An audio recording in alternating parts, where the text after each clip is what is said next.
செங்கோட்டையன் அவர்கள் கிட்ட அடிப்படை கட்சி உறுப்பினர் பதவி மட்டும்தான் இருந்திருக்கு. அதையுமே வந்து பதவியில இருந்து நீக்கியாச்சு. இன்னைக்கு பிரஸ் மீட் கொடுத்திருக்காரு. துரோகத்திற்கு நோபல் பரிசு கொடுக்க வேண்டும் என்றால் எடப்பாடி பழனிசாமி அவர்களுக்கு தான் கொடுக்கணும்னு ஒரு பிரஸ் மீட்ல வந்து எடப்பாடி மிக காட்டமா விமர்சனம் பண்ணி செங்கோட்டையன் அவர்கள் பேசியிருக்காரு. அதிமுகவில் நடக்கக்கூடிய நிகழ்வுகளை நீங்க எப்படி சார் பாக்குறீங்க? இதுக்கு உடனே ஒரு மீம் வந்துச்சு பாத்தீங்களா?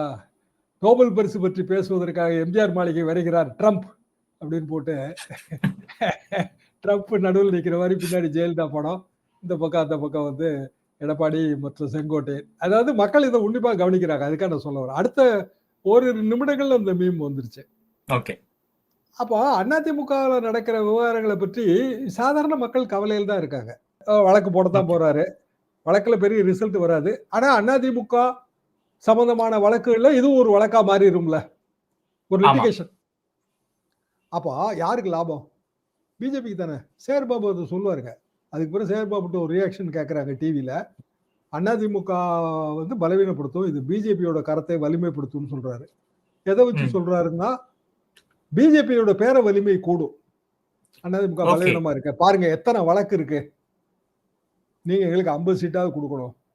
பிஜேபி கிட்ட ஒரு ஆயுதம் இருக்கு, இத்தனை வழக்கு இருக்குங்க, உங்களுக்கு கொடுக்கப்பட்டதே வந்து ஒரு தற்காலிக ஆர்டர் தான். தேர்தல் ஆணையம் நைஸா இன்னைக்கு அதை செங்கோட்டையை சுட்டி காட்டுவாரு. நீங்களே வந்து டெம்பரரி தான், தற்காலிக பொதுச் செயலாளர் தான் அப்படிங்கிற அந்த 3 லைன்ல அப்படிதான் இருக்கு. தேர்தல் ஆணையத்தோட லெட்டர்ல டெம்பரரி தான் இருக்கு. ஓகே. அப்பனா செங்கோட்டையன் மறைமுகமா சொல்றாரு. இன்னும் சொல்ல போனா ஒரு பிஜேபி எல்லாம் உள்ள இழுப்பாரு. பிஜேபிக்கு வந்து முக்கியமான தேர்தல் 2024 தான். அப்பவே நீங்க பிஜேபியோட இல்ல, 29 வரைக்கும் கிடையாதுன்னு சொன்னீங்க. அப்ப பிஜேபி சைட்ல அவர் வந்து ஏதோ ஒரு வகையில கொம்பு சீவுறாரு. Okay okay. பிஜேபி அதுக்கு பின்னாடி இருக்கும், நமக்கு தெரியும். ஏன்னா செங்கோட்டையனை கூப்பிட்டு பேசினதெல்லாம் யாருங்க? நிர்மலா அம்மாவும் அமித்ஷா ஐயாவும் தானே. ஆமா. அப்ப அவருக்கு முதல்ல கொம்பு சீவிட்டது இவங்க தான். அதிமுக இப்போ வந்து நீக்கினது மூலமா எடப்பாடி பழனிசாமி வீக் ஆயிருக்காரு. ஓகே. அவர் நினைக்கலாங்க அதிமுக வந்து அப்படியே இருக்கு, எம்ஜிஆர் ஓட்டு வங்கி அப்படியே நமக்கு வந்துடும். அதெல்லாம் வராதுங்க. எந்த தலைவர் ஓட்டு வங்கியும் வராது. ஓகே. காமராஜர் ஓட்டு வங்கி அப்படியே காங்கிரஸ்க்கு வந்துருமா? மூப்பனார் ஐயா இருந்தாரு, வாழப்பாடி ராமமூர்த்தி இருந்தாரு, ரொம்ப க்ளோஸா நாங்க பழகிருக்கோம். காமராஜர் ஓட்டு வங்கி எங்க வந்துச்சு ரெண்டு பேருக்கும்?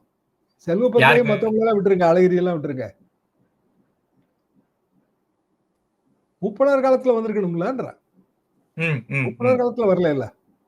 என்ன காரணம்னா, ஒவ்வொரு லீடர் ஒவ்வொரு காலகட்டத்துல அந்த காலகட்டத்தோட தேவைக்கு ஏற்றவாறு அவங்களோட செல்வாக்கு வருதுங்க.